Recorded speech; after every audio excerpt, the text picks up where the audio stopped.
One and only প্রিয়ার শাশুড়ি। Yes, প্রিয়ার শাশুড়িকে নিয়ে আমাদের কৌতূহলের শেষ নেই, সমস্ত লোকের কৌতূহলের শেষ নেই। তো সেখানে দাঁড়িয়ে প্রিয়ার শাশুড়ি কি করে এখন? প্রিয়ার শাশুড়ি সারাদিনে একবার তার স্ত্রী ধর্ম পালন করার জন্য মাত্র 5 মিনিটের জন্য এসে স্বামী দেবতাটিকে চোখের দেখা দেখে উনি চলে যান। উনি ওনার ভাবি থাকেন, উনি ওনার ঘরে রান্না টান্না করে হয়তো খান, ওনার হয়তো রান্না করতে লাগে না, সেন্টার থেকে হয়তো একবেলার খাবার দিয়ে দেয়, আর রাত্রেবেলা কিছু করে খেয়ে নিলেই হয়। তো উনি ওনার মতো বেশ ভালোই আছে সত্যি। মানে স্মার্ট আমরা কাকে বলি, কাকে ভাবি, আর কে স্মার্ট টেস্ট হয়ে বেরিয়ে আসে, এর মানে চরম একটা মানুষ দেখলাম এই মানে প্রিয়ার শাশুড়ি। সত্যি আমরা ভাবতে পারি না যে এরকম একটা অবস্থা, এমন একটা সিচুয়েশনে কোনো গ্রামের মহিলা তার স্বামীকে bye bye tata see you good bye করতে পারে বলে উনি করে দেখিয়ে দিলেন। ওনার এত দমের কারণ কি?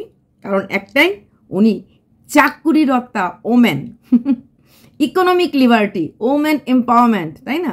তো যতদিন স্বামী সুস্থ সবল ছিল, ওনার জন্য কাজকর্ম করতে পেরেছে, ততদিন ওনার পাশে উনি ছিলেন। এখন স্বামী একদম বিছানায় নেতিয়ে গেছে, শুয়ে পড়েছে, কথাও বলতে পারে না।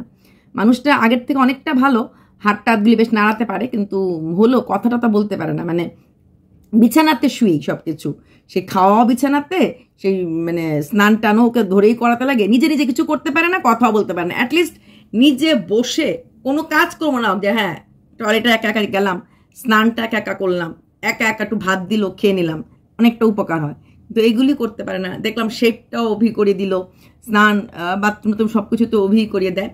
আর এর থেকে বিশেষ সুখবর হচ্ছে প্রিয়া একজন কাছের মানুষ পেয়ে গেছে, যাকে প্রিয়া দিদা ডাকে, অ্যাটলিস্ট প্রিয়ার সাথে কিছু করার জন্য। আমরা অনেকদিন ধরে বলছিলাম লোক রাখো লোক রাখো লোক রাখো, অ্যাট লাস্ট বলে না নাইমামা থেকে কানামা ভালো, উনি একটু বয়স্ক, কিন্তু বয়স্ক হলো, যেরকম দেখলাম অভি ঢেকি শাক তুলে এনেছে ক্ষেত থেকে, অনেক সময় লতি টতি তুলে আনে, তো এই লতি ঢেকি শাক এগুলি কেটে কুটে দেওয়ার লোক, মানে একটুখানি যখন প্রচণ্ড চাপ থাকে তো ভারী কাজ হয়তো করতে পারবে না, কিন্তু একটু কলপারে গিয়ে কয়েকটা বাসন তো মাজতে পারবে।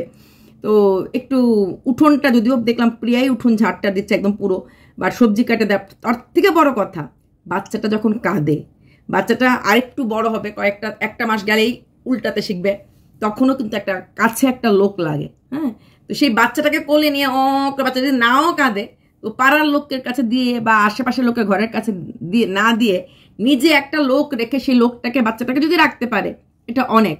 যে বাচ্চাটা হিসু করেছে, তার হিসুটা হয়তো চেঞ্জ করাতে পারবে কিনা জানি না, তবে করানোটা স্বাভাবিক, কারণ দিদি হয়তো হাগিস টাগিস পড়াতে পারবে না, কিন্তু প্যান্ট বা কাপড় যদি চেঞ্জ করে ওনাকে পড়াতে পারে, আরেকটু মানে আরেকটা মাস গেলেই বাচ্চাটা একটু বড় হয়ে যাবে, তখন আরও চেঞ্জ করা তার সুবিধা হবে। এটাও কিন্তু অনেক বড় পাওনা। হ্যাঁ, তো সেখানে দাঁড়িয়ে প্রিয়া যেমন একটা মানুষ পেয়েছে, ও বাচ্চা কোলে নেক না নেক, বাচ্চাকে নিয়ে হাঁটুক না হাঁটুক, বসে বসে অনেক সময় পায়ের মধ্যে, আমি আমার মেয়েকে অনেকটা বড় করেছিলাম পায়ের মধ্যে, ও পায়ে থাকতে ভালোবাসতো, পায়ে রেখে না না না করলে অনেক বাচ্চা ঘুমিয়ে যায়, মানে ওই জার্কিংয়ে অনেকে এইভাবে ঘুমায়, অনেকে পায়ে রাখলে, তো ওটাও অনেকটা উপকারে ওরা আসবে বলে মনে হচ্ছে। তবে শাশুড়িকে মানে আমরা ভাবি ফিল্ম স্টাররা কত স্মার্ট হয়, অমুকরা কত স্মার্ট হয়, মানে হাজব্যান্ডের এই সময়, এই শেষ সময় কোনো মানুষ নিজের ব্যক্তিত্ব, অবশ্যই ব্যক্তিত্ব, সে ব্যক্তিত্বটা তোমরা কিভাবে দেখবে, ধরে রাখা যায় বিনা কারণে। হাজব্যান্ডের সাথে ঝগড়া তো হয় নাই, হাজব্যান্ড তো কথাই তখন বলতে পারতো না যখন ওই বাড়ি থেকে বেরিয়ে গেছে, তো বেরিয়ে গেছে মানে বাপে বেরিয়ে গেছিল। তো সেখানে দাঁড়িয়ে উনি ওনার রাগ, ওনার সবচেয়ে বড় কথা, রাগের থেকে বড় কথা হচ্ছে ওনার অহংকার। ওনার অহংকার বোধহয় এই কারণেই যে উনি রোজগার করেন, ওনার মানে আর্থিক সঙ্গতি আছে, তাই হয়তো ওনার রাগ। উনি এর আগেও আমি দেখেছি, আর আগেও কখনো প্রিয়ার প্রতি রাগ হয়ে প্রিয়ার ঘরে খাবে না, কখনো কল্পনার প্রতি রাগ হয়ে কল্পনার ঘরে খাবে না। কল্পনার বাচ্চাটার বার্থডে, সেই বার্থডেতে ডাকছে ঘরভর্তি লোক, উনি উঠেও আসলেন না, করে পড়লো। তো খাওয়ারটা ঠিকই খেয়েছেন, কিন্তু করে পড়েছিল। তো ওনার এই রাগের মূল কারণটাই হচ্ছে ওনার অর্থনৈতিক স্বাধীনতা। অর্থনৈতিক স্বাধীনতা 2 দিনের, টাকার গরম 2 দিনের। হ্যাঁ, একটা জীবনের শেষ প্রান্ত, শেষ বয়স। এই যে ভদ্রলোক আজকে প্রিয়ার শ্বশুরমশাই এইভাবে পড়ে আছেন, ওনার যদি 1 কোটি টাকাও থাকতো, তাও তো আরে লোক দিয়ে দেখভাল করা যায় না। দেখভাল করার জন্য নিজের লোক, নিজের ছেলে, নিজের ছেলের বউ যতটা করবে না, ওই নার্স টার্স দিয়ে ওরকম হয় না, ওরা উপর উপর করবে। যদি হ্যাঁ নার্স দিয়ে হবে, যদি ছেলে এসে দেখে বাবাকে পরিষ্কার করেছো, বাবাকে করেছো, বাবার বেডশিটে চেঞ্জ করেছো, ওইরকম ভাবে যদি কেউ পরীক্ষা নিরীক্ষা করে রাখে তখন নার্স দিয়ে হবে। এছাড়া হওয়ার চান্সটা কমই। যে টাকা দিলেই সব কিছু কেনা যায়, টাকা দিলেই সব কিছু পাওয়া যায়, এই ধারণাটাও কিন্তু অনেকটাই ভুল, অনেকটাই ভুল। তো সেখানে দাঁড়িয়ে প্রিয়ার শাশুড়ি আজকে প্রমাণ করে দিল যে ওনার কাছে অর্থ, ওনার কাছে চাকরি, সেটাই মেন। তো প্রিয়ার দেখলাম একটা সুখবর আছে বললো, প্রিয়া বাইরে কলকাতাতে কোনো একটা কাজ পেয়েছে। তো আগেও একটা পেয়েছিল, তখন বাচ্চাটা একদম ছোট ছিল, তখন বলেছিল আমি যাব না। তো এখন আবার একটা সুযোগ এসেছে, বারবার সুযোগ আসলো আর গেল, হাতছাড়া হয়ে গেল, মুশকিল। যদিও প্রিয়ার এই সময় একটা মানে মারাত্মক অবস্থা, তাও মাত্র দুদিনের জন্য কোনো একটা কাজে যাওয়া, হ্যাঁ কাজে যাওয়া বা কোনো মিট আপ হতে পারে, একটা সুযোগ, মোট কথা একটা চান্সও পেয়েছে। হ্যাঁ যেতেই পারে, কারণ এখন তো ওই দিদাটা আছে। তো যদি দুটো বাচ্চাকে নিয়ে যায় তাহলে ঠিক আছে, আর যদি ছোটটাকে নিয়ে যায়, বড়টাকে রেখে যায়, কোনো ব্যাপার না। সকালে উঠে অভি বাচ্চাটাকে মানে বড় বাচ্চাটাকে নিয়ে স্কুল যেতে পারবে। আর রইল প্রিয়া শ্বশুরকেও তো চলেই আসে অভি আধ ঘন্টা 1 ঘন্টার মাঝে। তো ওই 1 ঘন্টা ওই যে দিদা আছেন উনি দেখে রাখবেন। ওই আধ ঘন্টা 1 ঘন্টা দেখে রাখবেন, বা আশেপাশের বাড়ির যে প্রিয়া জেঠি শাশুড়ি বেশ ভালো, মানে প্রায় দিনই প্রিয়াকে রান্না করে তরকারি পাঠাচ্ছে এবং বলছে ওপরের কেউ আছে যে ওষুধ দেখছে তুমি কি করছো না করছো। মানে জেঠি শাশুড়ি অনেকটাই হেল্পিং হ্যান্ড। জেঠি শাশুড়ি আমি দেখলাম আগেও যখন মানে প্রিয়ার শ্বশুর থাকতো কল্পনা গেছে, তখন অনেকে জেঠি শাশুড়ি ফাজলামো করতো, বলো তো আমি কে, বলো তো আমি কে।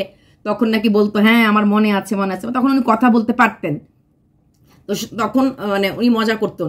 তো সেই জেঠি শাশুড়ি মনে হচ্ছে অনেকটা দায়িত্বশীল মানুষ হবে, হয়তো উনি অনেক ঝড়ঝাপটা উনিও শুয়েছেন, তাই ওনার দায়িত্ব জ্ঞানটা আছে, এটা সত্যি কথা।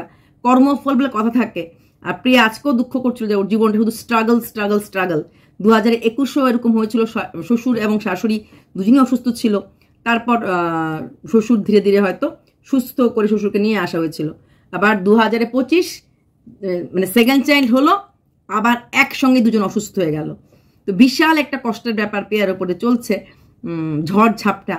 তবে ঈশ্বর তাকেই নাকি ঝড় দেয় যে ঝড় সামলাতে পারে, ঝড় সামলে, কারণ এগুলি করতে করতে না তুমি অনেকটা স্ট্রং হয়ে যাবে। আর দেখো বাচ্চাটাও আস্তে আস্তে বড় হয়ে যাবে। আজকে না হয় ছোট আছে, দেখতে দেখতে 1 বছর হয়ে যাবে, বড় হয়ে যাবে, তখন বলবে উফ কি ঝড় গেল, তাই না? কিন্তু কাগজে লেখা থাকবে যে আমি আমার শ্বশুরমশাইয়ের জন্য এতটা করেছি। তোমরা অনেক ভাগ্যবতী ভাগ্যবান যারা কাছে থাকো, যারা করতে পারো। আর যারা দূরে থাকে চাইলেও করতে পারে না অনেক রকম পরিস্থিতির জন্য। আর টাকা দিয়ে করা আর নিজের দেহের খাটনি দিয়ে করা অনেকটা শান্তি, নিজের বিবেকের কাছে ক্লিয়ার থাকা যায়। হ্যাঁ টাকা দিয়ে হয়তো অনেকেই করায়, কিন্তু তারপরেও বলে আমি দেখে রেখেছি, কেন পাশে ছিল, সাথে ছিল। কিন্তু at the end of the day ওরা টাকা দিয়েই করাচ্ছে, কিন্তু মানুষ ভাবে ও মা যা করাটা করেছে, করাটা কিন্তু লোকই করেছে, কিন্তু যে পাশে ছিল সাথে ছিল সেটাই হচ্ছে করা। তো যাই হোক প্রিয়া, বেস্ট অফ লাক তুমি যেখানে যাচ্ছ। আর হ্যাঁ দেখলে তো একটা মানুষ অ্যাট লাস্ট পেলে, তো এইভাবেই খুঁড়িয়ে খুঁড়িয়ে হলো দিন চলে যাবে। হ্যাঁ আর তুমি যেভাবে বসে বসে ঘর মুছছিলে আমার খুব ভয় লাগছিল। তুমি মপ ইউজ করো না কেন? আমি বুঝি না, মপ ইউজ করলে তোমার এই তলপেটটায় চাপ পড়বে না। সিজারের মাদার 3 মাস হয়ে গেছে, হেভি খুশি হেভি খুশি। না মপ ইউজ করো, মপ ইউজটা খুব দরকার। তুই মপ ইউজ করো, মপে পেটটাতে চাপ পড়ে না। আর 3টা মাস পরে বসে বেরো ঘর মুছো। সুন্দর কথা বলছো, সবসময় জিনিস দেখাও না, লোকেরও বোরিং লাগবে। কিন্তু মপ ইউজ করে ঘরটা মোছার চেষ্টা করো, তাহলে এটা পেটটার কম মানে চাপ কম পড়বে। এবার আসছি তানিশের কথায়। তানিশকে একটা ভিডিও করে বললো কন্ট্রোভার্সি ক্রিয়েটারদের উত্তর দিলাম। তো কন্ট্রোভার্সি ক্রিয়েটাররা ভিডিও করেনি, ভিডিও শুধুমাত্র আমি করেছিলাম। আর আমিও করেছি কেন, আমাকে কমেন্ট করা হয়েছিল আপনার নিরপেক্ষতার একটা পরীক্ষা দেন, কেন আনা হলো না। মানে দর্শকদের তো অনেক প্রশ্ন থাকে, তো তোমরা তখন উত্তর দাও না। যখন আমরা হয়তো ভিডিও, আমরা কপালটা ভুল, আমি যখন ভিডিও করলাম তখন তুমি হয়তো উত্তরটা দিলে যে হ্যাঁ এটা এটা হয়েছে। তো এটা যখন দর্শকরা তোমাকে প্রশ্নটা করলো, সেকেন্ড দিনই ভিডিওতে উত্তর দিতে পারতে, দেওনি। তারপর আমি বোধহয় 3-4 দিন পরে করেছি, তাও কি প্রেশারে। হ্যাঁ তো ভালো লাগলো যে তোমার নাইটিটা কেনার কোনো ইচ্ছা ছিল না, তুমি নাইটিটা কিনেছো, মানে আসতে সময় এটা তো কিনতেই পারো, তোমার স্ত্রীকে তুমি দেবে না। আর নাইটিটা একটা ব্লগারের খুব দরকার, কারণ তার নাইটিটাই সবাই দেখে, এটাই সবাই দেখে। তো সেখানে তার ভালো ভালো নাইটি দরকার পরার, মানে অ্যাটলিস্ট লোকের সামনে, কারণ ক্যামেরাতে দেখছে, সোশ্যাল মিডিয়াতে দেখছে, হাজার হাজার লোক তোমাদেরকে দেখছে, 15-16 লোক পার ডে দেখছে। তো সেটা তোমার দরকার, তুমি দিয়েছো, সেটা নিয়ে কোনো প্রশ্ন। সবাই জন্য বলছিল যে বাবা মাকে দিলে না, তো ওই যে বললাম, উত্তর যদি দিয়ে দাও না, তাহলে তো আমাদের ভিডিও করতে লাগে না। প্রথমে যদি বলে দাও যে এটা এই কারণে করেছি বা এটার পেছনের এটা ছিল রিজন, তাহলে ব্যাপার থাকে না। তো ভালোই লাগলো ভিডিওটা করেছো এবং ক্লিয়ার করে দিয়েছো যেহেতু মন্দিরে হবে অন্নপ্রাশন, তুমি জন্মদিনে দেবে। মৃত্যু আমাকে লিখে হচ্ছে যে শাশুড়িকে আমরা অনেক দেই, আমরা না দিলে কে দেবে? এটা সত্যি কথা, তোমরা না দিলে শাশুড়িকে কে করবে? কারণ তুমি একমাত্র ছেলের বউ, আর বাবা মার প্রতি করাটা ভাগ্যের ব্যাপার যে বাবা মা আছে, সুযোগ পাচ্ছ করার। সবাই সুযোগ পায় না, সবাই চাইলেও দিতে পারে না, সবাই চাইলেও বাবা মা নেয় না। কেন দিবি, আমার কি কম আছে? এরকম ব্যাপার থাকে। তো সেখানে দাঁড়িয়ে সুযোগও আছে আর তোমরা দিতেও পারছো। এটা তোমাদের মানে ভালো লাগার কথা বা গর্ব হওয়ার কথা যে তোমাদের ঈশ্বর ক্ষমতা দিয়েছে বাবা মাকে দেওয়ার মতো, মানে বাবা মার জন্য কিছু করার মতো। অনেকে ক্ষমতা থাকে না, আর অনেকের ক্ষমতা থাকলে মা বাবা নেয় না, বা অনেকের সেরকম পরিস্থিতি আসে না যে মা বাবাকে কিছু দেওয়ার আগে হয়তো বাবা মা হারিয়ে যায়, পৃথিবীর বুক থেকে চলে যায়। যেরকম অনেক অনেক রকমের প্রেক্ষাপট সৃষ্টি হয়। তো সেখানে একটা কথা তানিশ বলেছে যে আমার বাবা তো যাবেনই না, হয়তো বাড়িতে থাকবে, মা হয়তো যাবে অন্নপ্রাশনটা। আর মৃত্যু মাকে বলেছে সামনে জন্মদিন আছে, 1 বছর জন্মদিন করব, জন্মদিনটা অনেক বড় করে করব, আর সেই জন্মদিনে হয়তো আমরা দেব।